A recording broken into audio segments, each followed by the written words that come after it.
Ryan Reynolds here from Mint Mobile with a message for everyone paying big wireless way too much. Please, for the love of everything good in this world, stop. With Mint, you can get premium wireless for just $15 a month. Of course, if you enjoy overpaying, no judgments, but that's weird. Okay, one judgment. Anyway, give it a try at mintmobile.com/switch.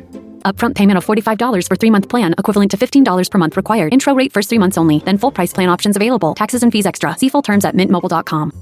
You're juggling a lot, but you can still squeeze in a financial plan. With the Northwestern Mutual Financial Advisor as your partner, it's not only possible, it's personalized. So if you're tying the knot, closing on a house, or welcoming a little one, you'll be ready for whatever life tosses your way. It's the right time to feel less stressed and more certain.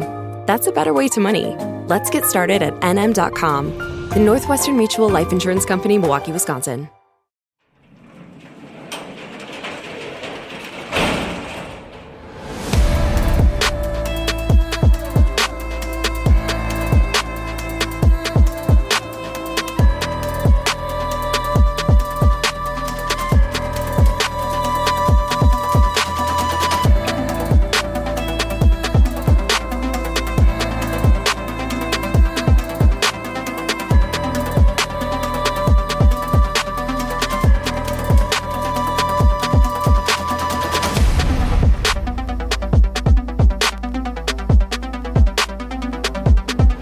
Welcome to True Crime Garage. Wherever you are, whatever you're doing, thanks for listening. I'm your host, Nick, and with me, as always, is a man who would like to warn you that cigarette you're smoking about scaring me half to death. Here is the captain. Yeah, and it's making your fingers stink. And your parents are going to smell them. You're going to be in trouble. It's good to be seen and good to see you. Thanks for listening. Thanks for telling a friend. We are still sipping on this golden one right here called Super Crisp Lager by the folks at Great Northern Brewing Company. Super Crisp is designed for an easygoing lifestyle in mind. It's refreshingly light and, as the title would imply, it's super crispy. ABV 3.5% garage grade, 4 out of 5 bottle caps. And let's give some thanks and praise to our super crispy friends right here. First up, a shout out to Robin Jennings from Morrisville, Pennsylvania. And a big We Like Your Jib goes out to Melody from Riverside, California. Here's one long distance. Amy, a.k.a. Groobs, an American-Canadian expat currently living in Sintra, Portugal. Cheers. And the tall cans in the air to Katie from Aurora, Ontario. And last, but of course not least, a shout out to Chuck Negron of Manhattan, NYC, originally and later of Studio City, Los Angeles.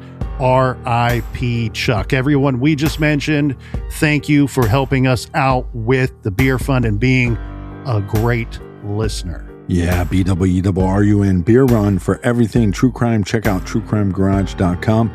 While you're there, sign up on the mailing list, check out the merch, or check out our recommended reading page. And Colonel, that's enough of the business. All right, everybody, gather around, grab a chair, grab a beer. Let's talk some true crime.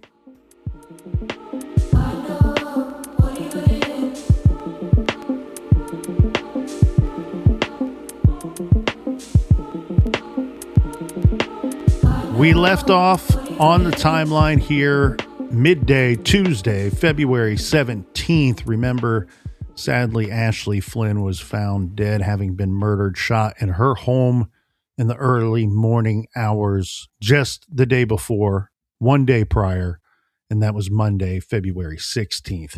At noon on Tuesday, February 17th, the Tipp City Police Chief Greg Atkins issued what would be the third press release in this investigation.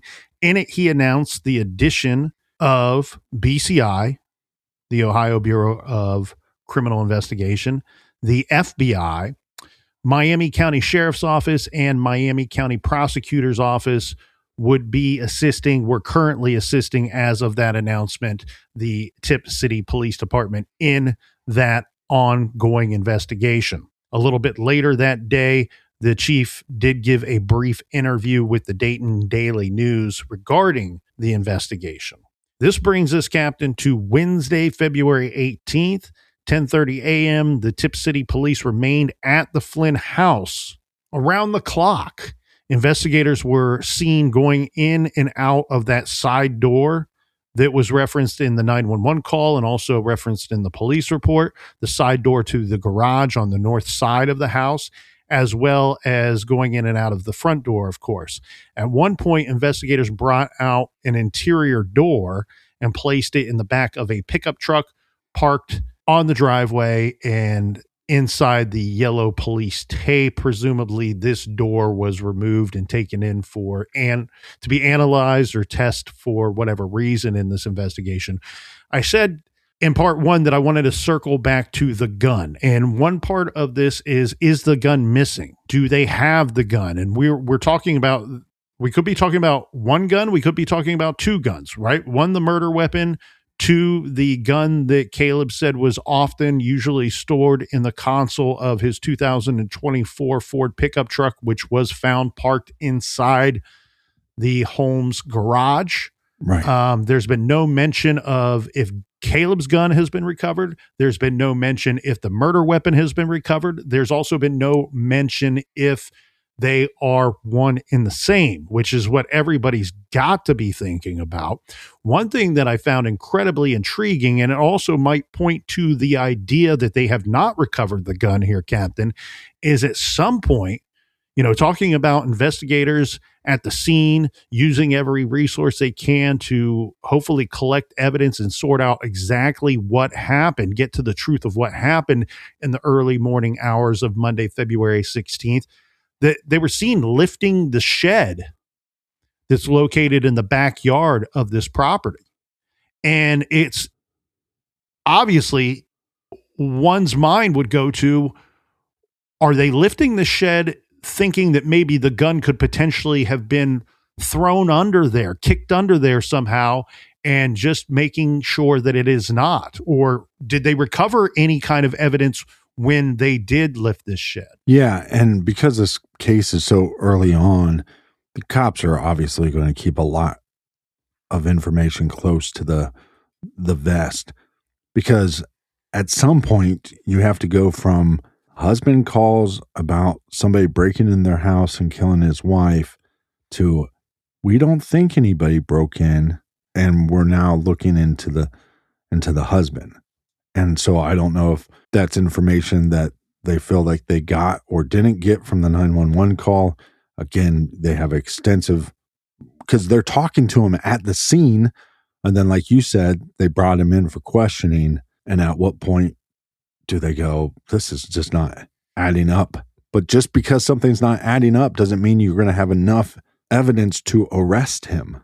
Well, and this wouldn't be a 100% signed, sealed, delivered confirmation that he is the killer, but I would be curious if they tested the husband for GSR on his hands, fingers, forearms, if there would be any type of gunshot residue. Well, that makes a lot of sense too, because, well, we believe that the murder weapon is a handgun, right?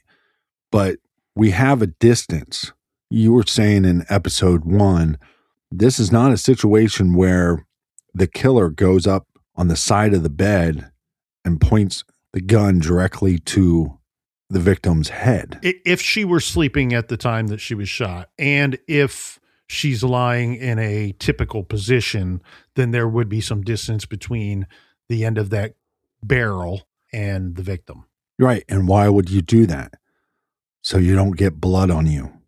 But also, and again, this is just my thoughts out loud if I'm the investigator. Well, if the killer is the husband, then even if he got anything on him, he could take a shower.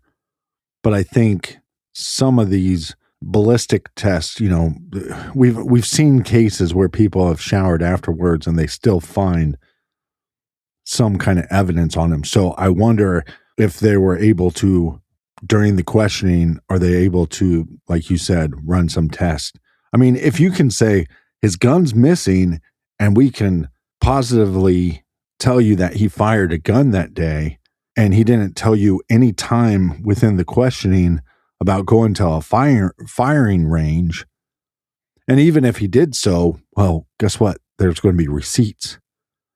So unless there's some receipts of him doing that, then that evidence would be pretty damning against Caleb. Yeah, curious to see what kind of gun GSR evidence they may have, also some blood evidence that they may or may not have. And again, this is just typical stuff that the local media is picking up on, of watching the detectives, watching the crime scene analysts and people processing that crime scene and what they are removing from the crime scene and what they tend to be spending a good amount of time on while they're there. On Wednesday, February 18th, just before noon, this is the community pulling together and showing a display of affection and sadness for the family and for Ashley Flynn in particular. There was a colorful display of red and white ribbons that were placed along Main Street in Tipp City's historic downtown district, honoring Ashley Flynn. Residents that knew her called Flynn an excellent teacher and a sweet woman. Others said that they were concerned about the shooting, but confident in the police investigation. We did have early on the police chief stating that they believed that they had reason to believe that this was a targeted attack. And I always look at that with a bit of a side eye, because I feel like that statement is used a lot. I'm not saying that's the situation here, that it's overly used, but oftentimes you will see that sometimes it's even a rush to use that statement to imply that there is no threat to other folks in the community, that this was a targeted attack. But until we have reason to call that into question, we should take that at face value. Late that night, actually, on Wednesday, February 18th, Chief Greg Atkins issued a press release to dispel rumors circulating that a suspect is in custody or was in custody at that time. Right. The rumors locally were that somebody had confessed. And so he said very bluntly, the release and spread of unverified information is not only untrue, but also deeply detrimental to the Flynn family and unfair to those involved in the investigation. Yeah, but we've seen a lot of crimes happen in small towns and people confess to the crimes. It makes zero sense to me. It's always made zero sense to me, but we see that in several cases. So it's not unreasonable that somebody came forward, even if they're not responsible. But like I was saying in part one, it seems like his family and friends, and I again, this is because it's so early, you don't know exactly what Ashley's friends and families were saying, but they share a church community. So it's just so many of these people going, and I think people even notice in like some of the GoFundMe posts or some of the other comments on like news clips where it seemed like people from Tipp City were like, this had to be a break-in, possibly a targeted attack, but who would want Ashley dead? And then people that were not from the Tipp community going, hey, wake up. It's normally the husband. And I think one of the interesting things about Ashley, and this is not something I think about in all these cases, and I wish I could remember. I was watching a news report about this, and they had a detective. I wish I could remember his name, but the detective was saying what's fascinating about this case is, one, the community, like you were saying, very low action as far as violent crimes, 2 per year. And because of the lifestyle that she lived, she was very low risk lifestyle. So that would make investigators look inward to the family more than maybe some other individual. And obviously she was murdered inside her house. Yeah. You know, I love to recite statistics, specifically crime statistics. And I get aggravated when they're used simply to sway one argument one way or the other, because I've seen many times where I think it's irresponsible the way that crime statistics are reported. I was very vocal about that with the recent Netflix JonBenet Ramsey documentary, where the police kept going on and on and on about how, well, the statistics would tell you that if a child dies in the home, then the parents are responsible, that a family member is responsible. That's what the statistics will tell you. But then they went out of their way to tell us over and over and over again that a kidnapping for ransom attempt we've never had it in the history of our city. So it seemed counterintuitive to cite both of those statistics. They essentially, in my brain, cross each other out. They cancel each other out. And then same with the Nancy Guthrie story that unfortunately continues to be ongoing because they've not located this poor woman or figured out who's responsible. You have investigators who are saying, well, we don't believe, there's no reason to believe that it's a random kidnapping, that the person just happened to take her, because reviewing the local crime statistics say that nighttime burglaries in this area almost never happen. Oh, okay, that's great. But also, guess what almost never happens? A high profile case where a person is abducted and a ransom is requested. I mean, most cities never experience that. And our country at a whole, at large, rarely experiences that. So it's completely bizarre to me to cite these to sway an argument one way or the other, or try to bring people into your line of thinking as to what theory it is that you are working, what angle it is you are working. When I hear investigators say things like that, that tells me that they have a theory, they have an angle that they're working. You've gone about it wrong, my friend. Let the evidence tell you what direction to go. Yeah, and I think it would be very difficult, like you said, little to no violent crimes in this community. But that doesn't mean that this department isn't capable. But also, they called in the big guns, right? They have the FBI involved pretty quickly. Yeah, that's again. This will be the last time I compare this to the Nancy Guthrie case, but hey, it's your show, man. You do what you want.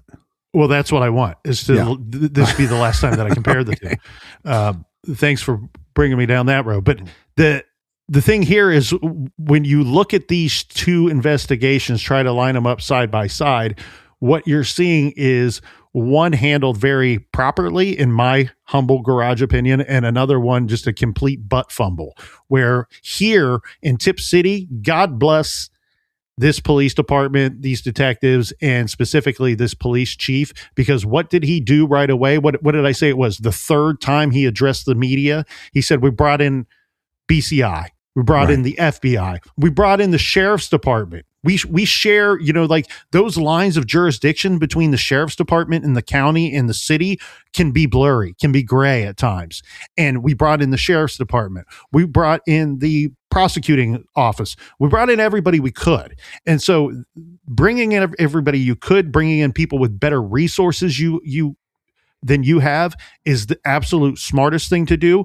The sheriff's department out in Pima County did not do that. In fact, they wanted to build a fence around their little county and say, no, we got this. And I hate news that. break, no, you don't.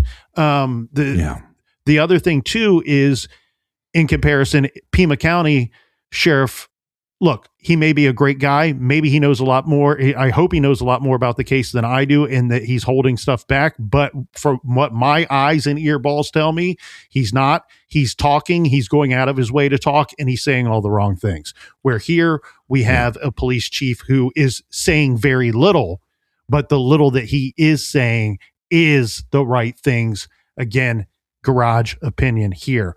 At noon on Thursday, the 19th, February 19th, the Christian Life Center announced a celebration of life for Ashley Flynn that would be held at 4 p.m. on Sunday, February 22nd at the church. But then you have this breaking news here, 5:07 p.m. that same day, that same date of Thursday, February 19th, Caleb Flynn, is booked into the Miami County Jail on preliminary charges of murder, felonious assault, and tampering with evidence. Shortly after this, we get the police chief issued what would be the fifth and final press release. He did announce Caleb Flynn was arrested on charges of murder, felonious assault, and tampering with evidence.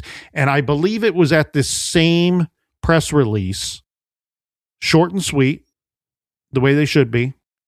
But I believe that it was at this time that he said that any communications from law enforcement about this case going forward, or any press releases, any questions that the media may have, would need to be going through the prosecutor's office. Yeah, which I think is a smart move. And I think it was probably pretty devastating to this community and very small community. And you can say what you will about American Idol, but I played with a guy that was on American Idol. Lionel Richie. I wish. I would love to play in Lionel Richie's band. Forget about playing with Lionel Richie's band. You know what I'm for? Hey, Lionel. Yes. Let's bend an elbow and tip a bunch of these back. That when you said you were dancing on the ceiling, I want to know what that feels like, my friend. Take me there. Yeah, what drug do I have to take? On a side note, because we have that Brian Shaffer event coming up in Columbus, I mentioned that we'd be giving out free hugs and free drugs. And I've been put on a Facebook restriction because of that comment. Speaking of drugs that would make you dance on the ceiling. They were Hall's cough drops that we intended to give out, but apparently Facebook is against that. But I played with an artist that was on American Idol, and it was a fascinating experience because, one, I just don't watch the show that often. So I had a friend of mine that called me and said, hey, there's this guy, his name's Murphy. He was on American Idol. I got some gigs and would you want to be the music director to get this up and running? My mother just happened to be there when I took the call. So I asked her, hey, do you know this Murphy guy from American Idol? She's like, yeah, he was a big deal on that episode. So sometimes there's big deals of these contestants that don't win the show, but some of these guys that don't even get that far in the show end up having careers or making a living through music with the help that they got by getting the exposure. So I'm certain if he's a pastor, even if that's just a part-time pastor at the church and part of the music group, that he is known by many. And so I'm sure it was a very big shock to that community. Again, I don't think that the law enforcement took that lightly. And so again, what evidence do they have? Do they have blood evidence? Do they have ballistic evidence? Do they have neighborhood footage that shows nobody going in and out of that neighborhood? And that doesn't mean there couldn't be somebody breaking in, because you could park miles away and then decide to walk through the fields or something. That's one of the things I'd be looking into.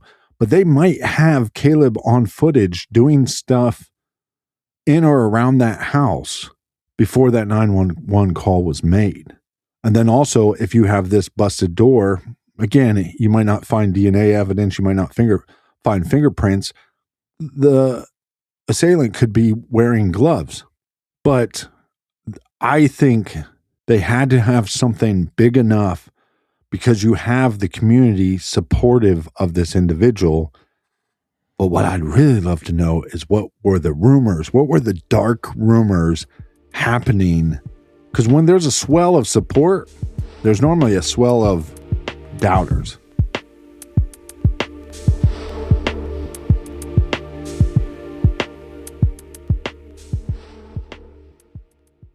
This show is sponsored by BetterHelp. I can think of so many great women and ladies who have had a deep and wonderful impact on my life. Women deserve to be celebrated, but we should also recognize that many women carry emotional weight at work, in relationships, in families, and the roles that they play for others. Whatever you're navigating, career expectations, parenting, caregiving, or more, therapy with BetterHelp can help you check in with yourself, unpack what's feeling heavy, and build healthier pathways forward. BetterHelp is the world's largest online therapy platform and handles the initial therapist matching work for you. Just take a short questionnaire to share your needs and preferences. And thanks to BetterHelp's industry-leading match fulfillment rate, they usually get your match right the first time. You can also feel confident knowing BetterHelp therapists work according to a strict code of conduct and are fully licensed in the U.S. Your emotional well-being matters. Find support and feel lighter in therapy. Sign up and get 10% off at betterhelp.com/garage. That's betterhelp.com/garage.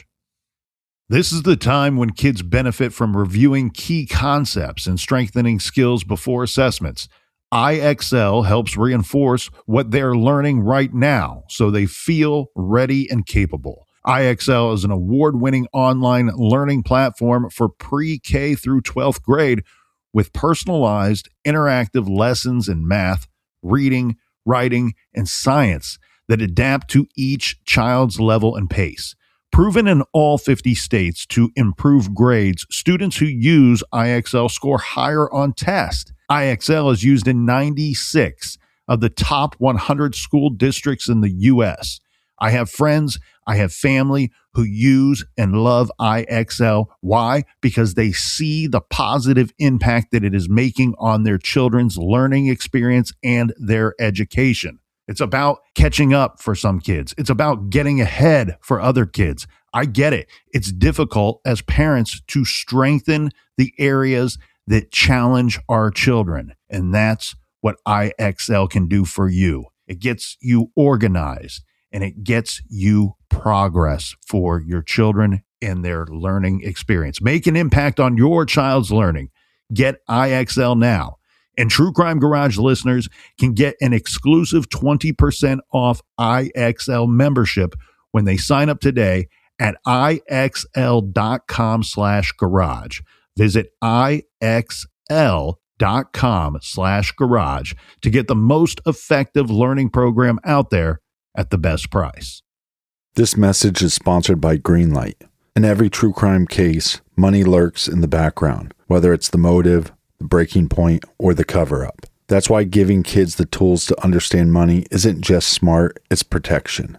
With Greenlight, you can keep your family's financial future from turning into another cautionary tale. Greenlight is a debit card and money app for families. Greenlight helps kids learn how to save, invest, and build confidence with money. These are the skills that keep them from becoming victims of scams, fraud, or financial missteps down the line. And this is why my family loves Greenlight.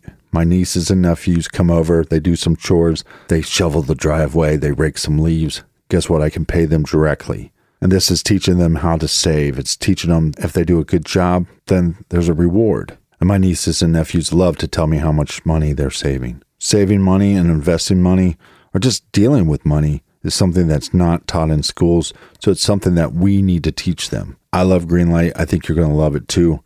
Start your risk-free Greenlight trial today at greenlight.com/garage. That's greenlight.com/garage to get started. Greenlight.com/garage. Help teach your kids how to save, invest, and build confidence with money. Check out greenlight.com/garage today. A thoughtfully built wardrobe comes down to pieces that mix well and last. That's where Quince shines. Premium fabrics and awesome designs and everyday essentials that feel effortless to wear and dependable, even as the seasons change. Quince has the everyday essentials you'll love with quality that lasts. Lightweight cashmere sweaters, short sleeve Mongolian cashmere polos, linen bottoms, and shorts. These are the versatile pieces that make a wardrobe actually work season to season. Describe Quince, I have to say it's fantabulous. That's right. I had to invent a word to describe how great Quince is because modern words do not exist to explain just how fantastic and wonderful Quince is. It's become my go-to to fill my closet and my wardrobe. One of my favorite purchases ever from Quince was the Cotton Peak knit overshirt. I love this so much. I got it in multiple colors. And just like everything that I get from Quince, when it arrives, it fits perfectly. It looks great. And this is high quality design and well crafted pieces that you are going to love and have the ability to wear for a very, very long time.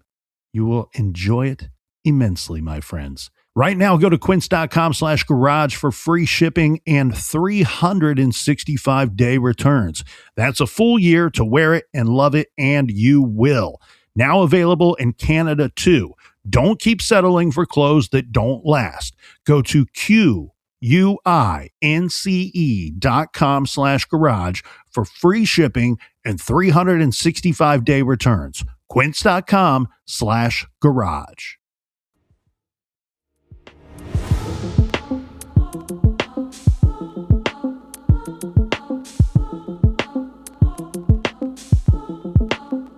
All right, we are back. Cheers, mates. Tall cans in the air. Cheers to you, Colonel.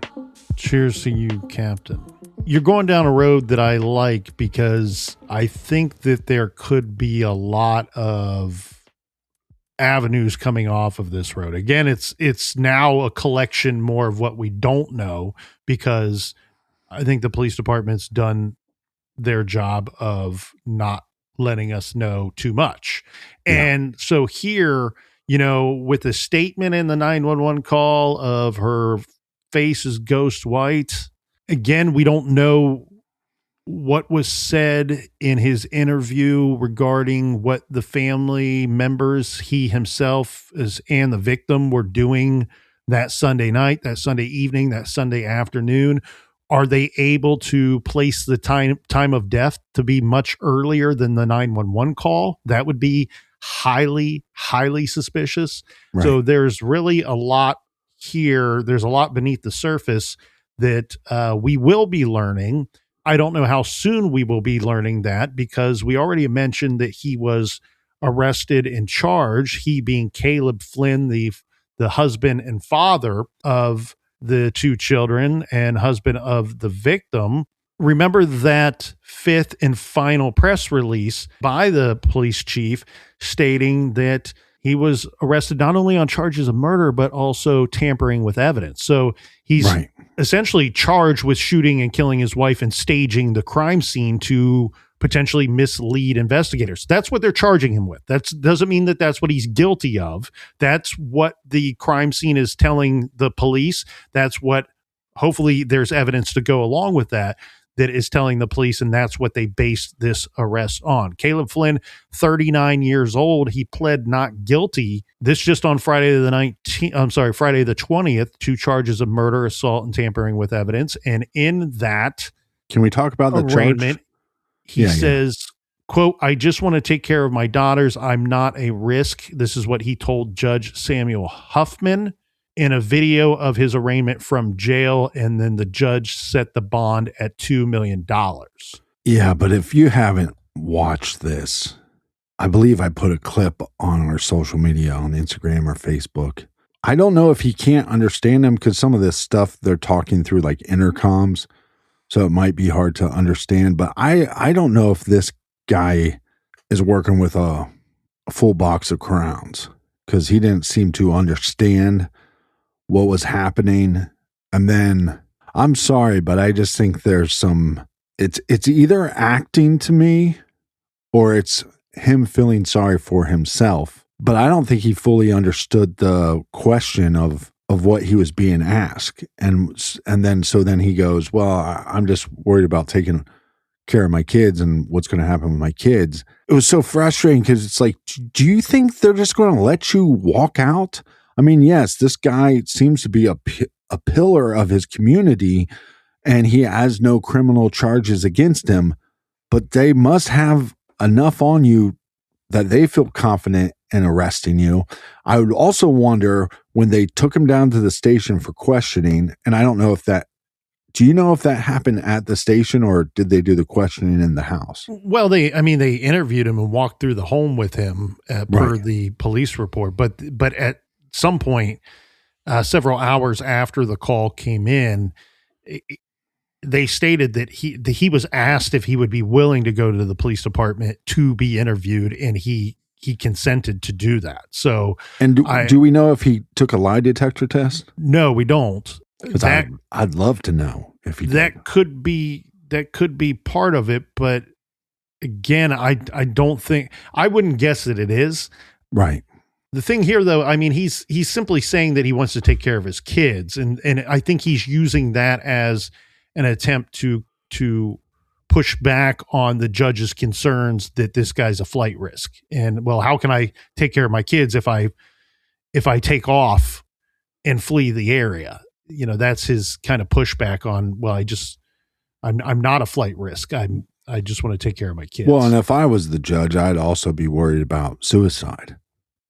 Because if this guy's involved, if this guy killed his wife and was trying to stage it in a way that she was targeted or somebody broke into their house, what is the motivation for this crime? And one of the rumors that have come out, there's two rumors that I've heard. One rumor is that he was having an affair with another lady at the church. So his wife did some work at the church, but this other lady was involved.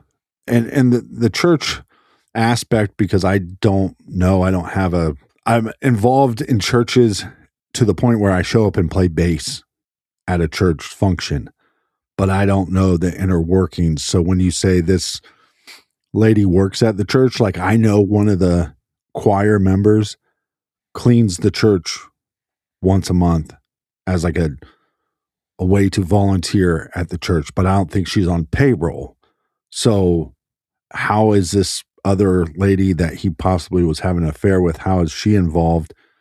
They know her name. Her name has been out there. I'm not going to say her name because I think it's just an allegation right now. I don't even know if there's any proof. And the other rumor I heard was that there was no communication, at least between Caleb and this other female about, well, one, there just wasn't much communication beforehand through his cell phone. But again, you don't know if they are having an affair. They might not be communicating through text messages. They might be communicating through a social media app or maybe through email. But so that could be a possible motive. I mean, a lot of people have said online, this has a weird feeling of Chris Watts. Obviously different because Chris Watts' wife was pregnant at the time and he killed his children as well. And so it's a little different, but it has those feelings. The judge set the bond at $2 million, and his attorney, and this might go a little bit out of order here at this point in our timeline, but his attorney, Caleb Flynn's attorney, this man's name is Patrick Mulligan, said in a statement, he and his client were disappointed. I'll read you verbatim here. Quote, disappointed and concerned about the short timeline and seeming rush to judgment in this case, end quote. The murder takes place on Monday morning. Police arrested Flynn on Thursday. And then here another quote from the attorney. When the government runs out of leads or can't develop leads and looks at a surviving spouse in cases such as these, the chance of a wrongful conviction increases. The Tipp City Police Chief Greg Atkins defended the department's investigation, saying in an email release that same day that they had not moved fast, that the investigation, that the detectives did not move fast. Well, and again, this is weird because in some investigations, you don't get the evidence quickly. We don't know what they knew within 24 hours. By the time you question him, you could go, well, statements from the 911 call to the statements he made to police are inaccurate. His gun is missing. What surveillance footage did we find? The autopsy, which would have probably been done within, 48 hours, is going to roughly give us the time of death, and that might not coincide with what the statements he's making. And then again, it's a small town. So if there's dirt to be found, they'll find it quickly. So I like those statements that he's making. Hey, we didn't rush to judgment here. And hopefully, if you get the big boys involved with the sheriff and the FBI, that they come in and they let the evidence determine that what they thought the outcome was, and not the outcome determines what evidence we need to collect. It was also stated at the arraignment that if he does post bond, he will be on house arrest with an electronic home monitoring device, and that he would have they would have no interaction at all, even 1-2 degrees of separation with the children, which this makes all the sense in the world. Right. If he's innocent, this is very unfortunate for this man, but it makes all the sense in the world, because those two children, elementary school daughters, are very likely your only witnesses in this case. Now, what they heard or didn't hear, we don't know. What they saw, what they didn't see, we don't know. But again, what we do know is at the time of the 911 call, per our suspect, the person charged, he stated that the children were in the home, and we know per the police report that they were removed from the home after the police were on the scene. So you have 4 people in this house before the 911 call, presumably during the time that the shots were fired, and you have one of them that's dead, one of them that's arrested, and the 2 of them who are left to be potential witnesses if and when this thing does go to trial. And I don't know if law enforcement did this, but what I'd do is I would want a toxicology report on the children, right? Did they get any sleep aid? Yeah, well, and we're going to get into some thoughts on how, if he is responsible, then how much of this was planned versus spontaneous. On Friday, February 20th, the Christian Life Center announced that the celebration of life for Ashley Flynn that was to be on Sunday afternoon was canceled at the family's request. Instead, the funeral service would be private and by invitation only. The family of Ashley Flynn released a statement saying, "Our hearts are shattered. Ashley brought endless light to our world, and we are trying to navigate this immense loss. Our family believes this arrest was made carefully and not without serious consideration. After speaking with both local police and federal authorities, we trust the proper steps were taken and the process is being handled appropriately. We kindly ask for privacy as we work through this complex situation. We are clinging to our faith just as Ashley did each and every day." Do you think there's a possibility that law enforcement gave them some more breadcrumbs? I would think that they probably did without being specific. Right. And that there would be ways to handle that without being specific. I also would be shocked if the children, whether they know something of if they knowingly know that they know something of importance. Sorry, that's a jumbled up sentence there, but it made sense as I was saying it. Sure. No, but what I mean is they could have very important information to the investigation that they don't understand is important. And it's because of something that was gleaned from the children, one or both, that have helped to clear things up for law enforcement. And keep in mind, they've been in the custody and care of family members. That information may have been passed along to those family members during that time of custody and care as well. That's a great point. Originally, a preliminary hearing was scheduled for Caleb Flynn in Miami County Municipal Court for 1 p.m. Thursday, February 26th. The hearing was to determine whether there is enough evidence or probable cause for the case to proceed to a trial. If so, it would be forwarded to a county grand jury for review. This preliminary hearing was rescheduled for 1 p.m. Thursday, March 26th. And part of that is we do know that Caleb Flynn has waived his right to a speedy trial. So what exactly led to Caleb's arrest and then being charged with the murder of his wife? we can only come to our own conclusions because we've not been told. And as far as I know, we went through a police report, but I have not seen any arrest affidavit publicly released to the public, which would contain specific information as to why they chose to arrest him. Because look, they could have held him for a period of time, but they would have been required to let him go at some point.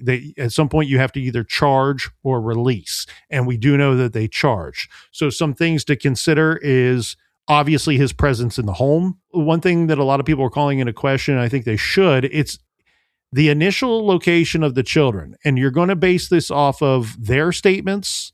You're going to base this off of the things he was saying on the 911 call, what he told the investigators as they were walking through the home together, and then later what he said in his interview at the police station. I'm guessing that some of the specifics there changed at some point, that he may have gotten frazzled and was unable to keep his story straight if he is in fact guilty. But I think they had to take into account, like you said, if we can hold him for a time period, but if he's not being charged with anything, then he has the right to be around his children. And could that possibly bring another tragedy to this whole thing? Yeah, and you don't want to charge him on some flim-flam charges. You don't want it to be flimsy. So it doesn't matter if you want to keep him from the children or not. The way that I see everything being conducted, it seems very thorough and on the up and up.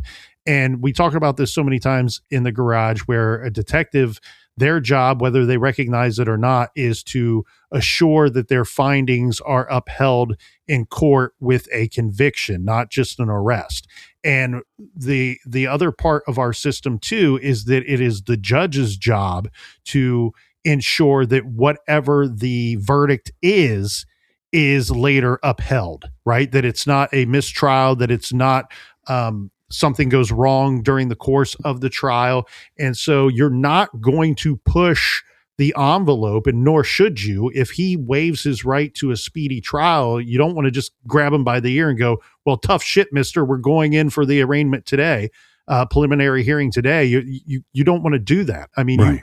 you because then it will be, he was treated unfairly. You, as the judge, you want to make sure that the defendant is of sound mind, that they understand the charges, that they understand their plea, and that they have effective counsel, and that they have a fair trial. And so this is all just part of that. Now, part of what could have led to his arrest too is how much evidence were they seeing that is telling them that, hey, this scene looks staged, and not just looks staged, but we can prove that it was in fact staged. And some folks can say, look, this was a quick arrest, but I mean, if the killer and the victim are all in the same home at the same time, you have one crime scene, and it's not that big.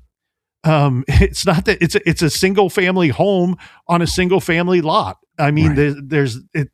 It's not a huge crime scene. It wouldn't take, and they were there for 3 days that we know of. Yeah. That's the thing, is we can say it seems fast, but you got one crime scene and you're collecting a lot of evidence really quickly, but not because you don't have to go look for the evidence, right? Mm-hmm. You're not looking for the victim. We have the victim. You're not having to investigate a dump site. We have the victim in her bed. And so, like you said, there could just be a ton of stuff piling up here. I'll never understand why, if the motivation is to get rid of her so he can start a new life, I don't understand why you want to just divorce the person. But I think sometimes these individuals build up such a false outer shell of who they are. Oh, he's this part-time pastor, and he's this praise and worship leader, and he's the pillar of the community. And I think sometimes that weighs on those individuals, and it just can't be as simple as, and then also the relationship you have with, your spouse. I mean, obviously that's his spouse at the time, but her family and other people in the community. But it's crazy to me that these people, instead of just going, hey, you know what? I'll get a divorce. I won't see my kids all the time, but I think they're afraid of losing that facade of I'm a shining light in this community. And I think that's part of the motivation to kill an individual as opposed to just divorce the individual. If I'm making any sense at all. I'm glad that you don't understand that, because if you did, I wouldn't be sitting in the garage with you here today. I mean, it's psycho they call it psycho for a reason. And if he is in fact guilty of shooting and killing his wife, look, and then as far as whatever with society or communities go, glass houses, people, keep in mind glass houses. And I cannot stand the holier than thou persons out there. If she's not the right wife for him, we're human beings. If she's a terrible mother, we're human beings. If he's not good at being a husband, we're human beings. An error only becomes a mistake once we refuse to correct it. And as far as we're told, we only live once. So, I don't want to go too far down that road. I want to go through some of the specifics of this case before we go down a road that I think that the listeners will be very happy that we do go down here. What evidence led investigators to believe Caleb Flynn staged the crime scene? And as we know, investigators reported several pieces of physical evidence and inconsistencies that led them to believe Caleb Flynn staged the crime scene to look like a home invasion, as he said on the 911 call. Of course, we have the obstruction of the alleged entry point. Flynn claimed that the side door to the garage was left open by an intruder.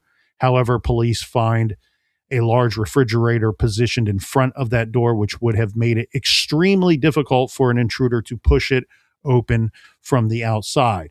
The handgun's location, his handgun specifically. Police observed that the center console of Flynn's 2024 Ford truck in the garage was open.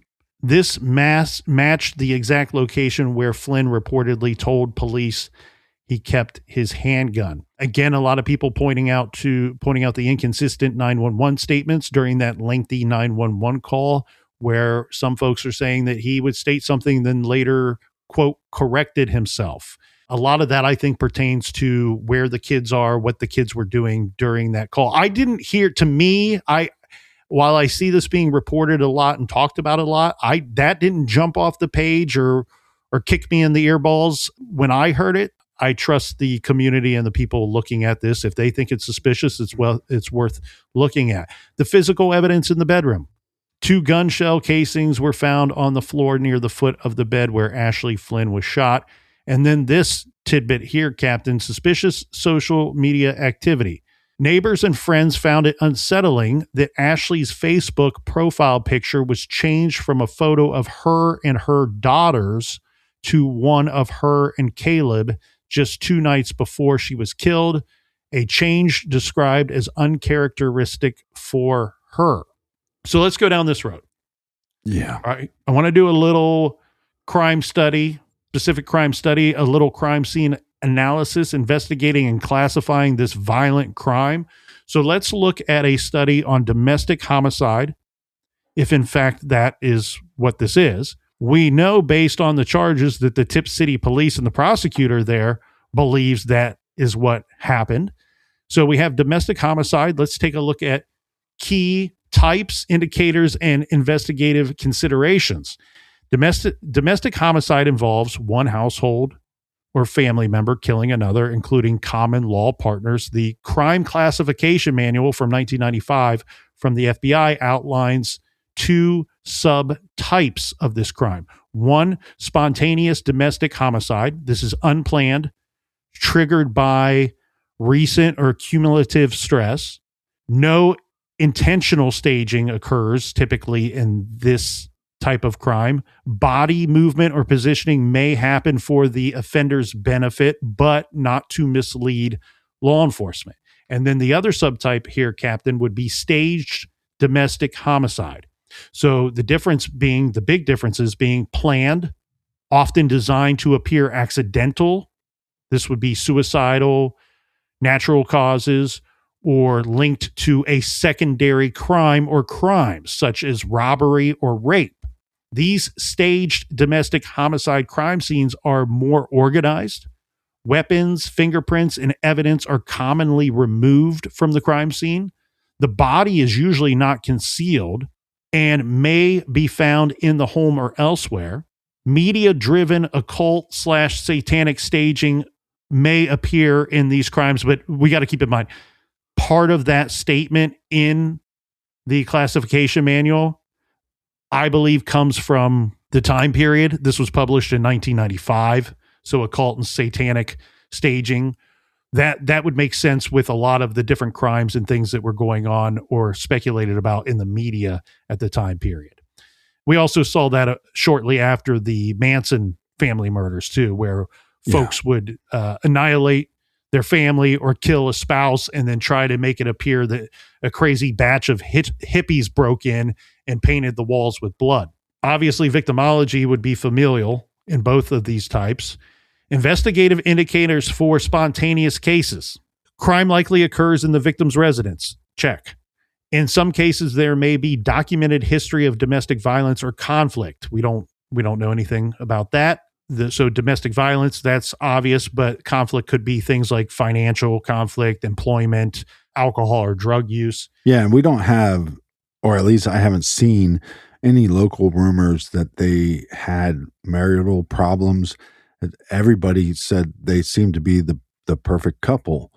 And so, yes, there are these rumors or rumblings about a possible affair with somebody at the church, but I think that's just coming from a very small group. So again, we'd have to see proof of that first. So there's no knowledge, or at least nothing coming out that Ashley knew of a affair that Caleb was having. And that's a natural leap for the community or members of the community to make when one spouse is charged with the homicide of another spouse. It's just, regardless of man kills woman, woman kills man, that's husband kills wife, wife kills husband. That's something that's going to be thought of and looked at as well. In the spontaneous type, the offender may delay reporting to change clothes or craft an alibi, and a third party often discovers the victim's body. The offender may show personalized aggression and a marked attitude change after the trigger. Now, investigative indicators for staged cases. So keep in mind, some of these are going to blend together. Just by the nature of the victimology, the nature of the offender, they often live together, nature of the offense, the crime scene, some of this is going to blend together. But hear the subtle differences and then apply them to what little we know about this case. So this is indicators for staged cases. Controlled, organized crime scene, removal of evidence, potential accident, suicide, overdose. So to stage it, you're going to want to make it look like something else took place to mislead investigators. You can't hide the fact that the person is dead. You're just trying to set it up to make it look like they died by some other manner than you killing them. So you're going to set it up to make it look like a potential accident, potential suicide, potential overdose. Warning, insulin can often be a great way to confuse medical examiners, as it will mask what took place and may mimic natural causes. But here we have something different.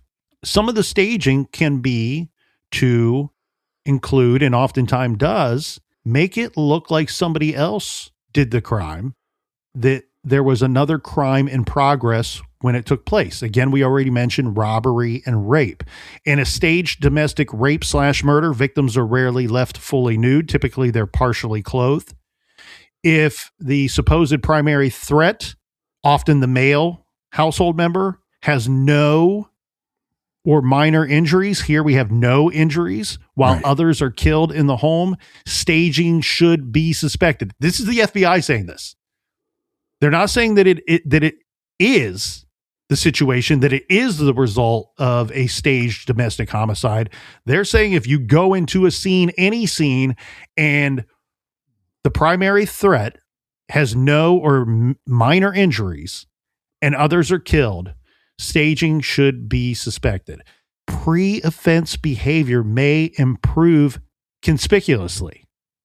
Okay? Friends/family may report the victim voiced fear or foreboding. Okay? And here we don't seem to have that. And that goes along with we don't seem to have a history of domestic violence in this relationship. Medical and psychiatric history of the victim is relevant, especially if suicide or natural causes are claimed.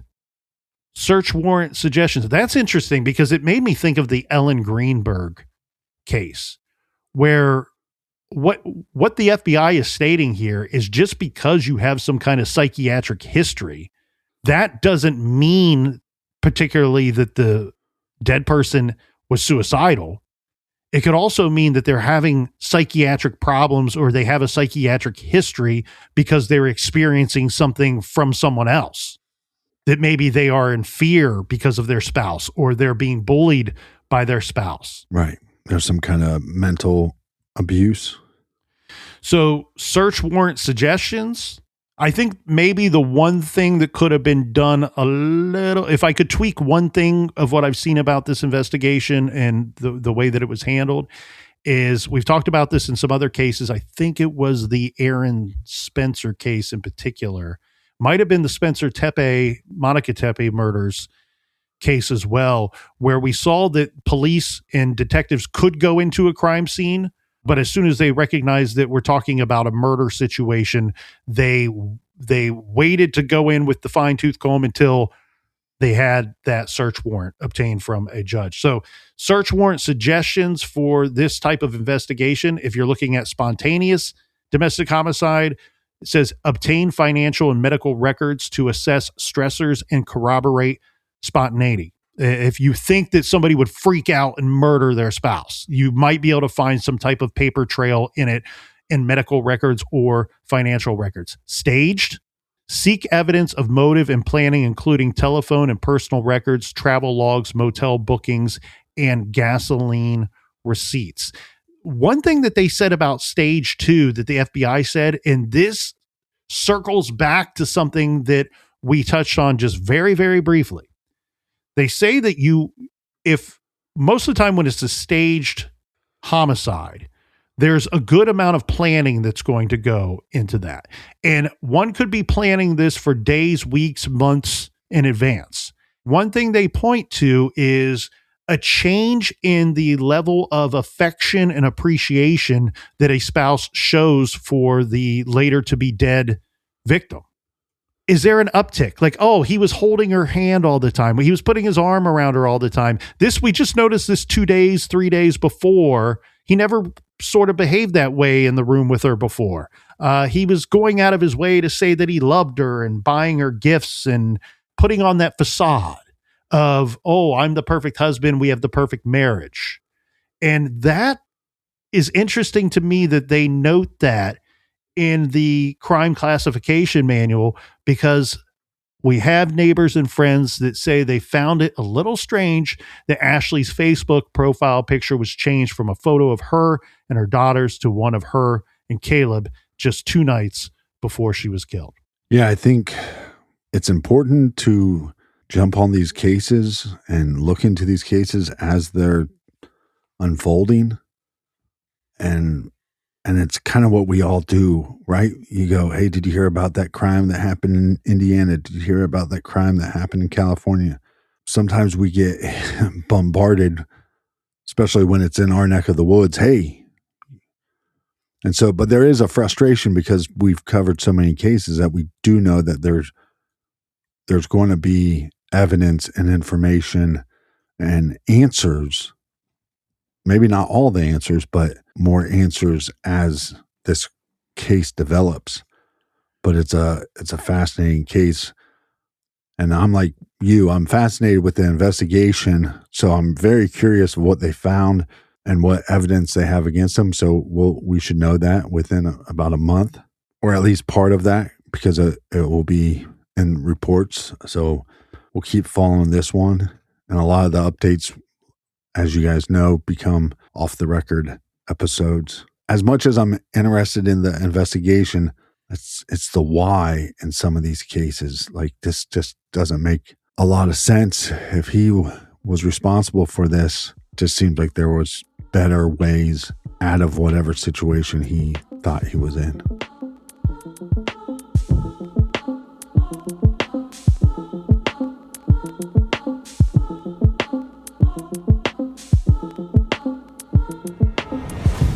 I want to thank everybody for joining us here in the garage each and every week. Same bat time, same bat channel. Colonel, do we have any recommended reading for the beautiful listeners? Absolutely, we do here, Captain. I want everybody to go to crimewaveatsea.com/garage. And there you will read Crime Wave. Join True Crime Garage on Crime Wave at Sea 2.0. Enter your info below to receive your discount code, which saves you $100 when you register and gives you an exclusive meet and greet with the Garage guys, True Crime Garage. We are going on vacation. This is planned for February of 2027. We hope that you will consider joining us on the big boat, joining us in international waters, and joining us on the beach. Again, you can do that by going to crimewaveatsea.com/garage. There, you're going to type in, it's very quick, it takes 10 seconds. You're going to type in 3 pieces of information. They're going to send you a super secret code, which will save you $100, and we can party together, my friends. Check that out. Or you can just use our promo code GARAGE at checkout. What's awesome about this, what a great thing for Crime Wave to do. Hey, we're going on the cruise, and the main reason we're going is because of True Crime Garage. You use that promo code, and we get to hang out. Private, VIP. It's like you're joining us in the garage, but we'll be on a floating garage ship. So very exciting. Until next week. Be good, be kind, and don't litter.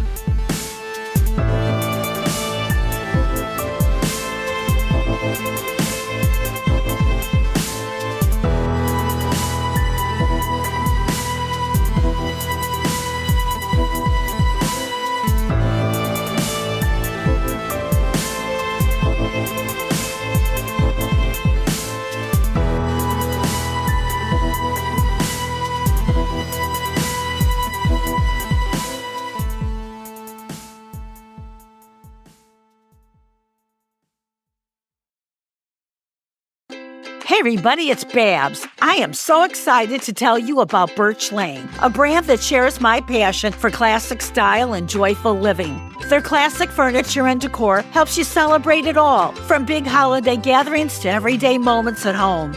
Each piece is carefully crafted and delivered fast and free so you can celebrate what matters most. Shop my hand-picked Birch Lane collection and more classic styles at birchlane.com.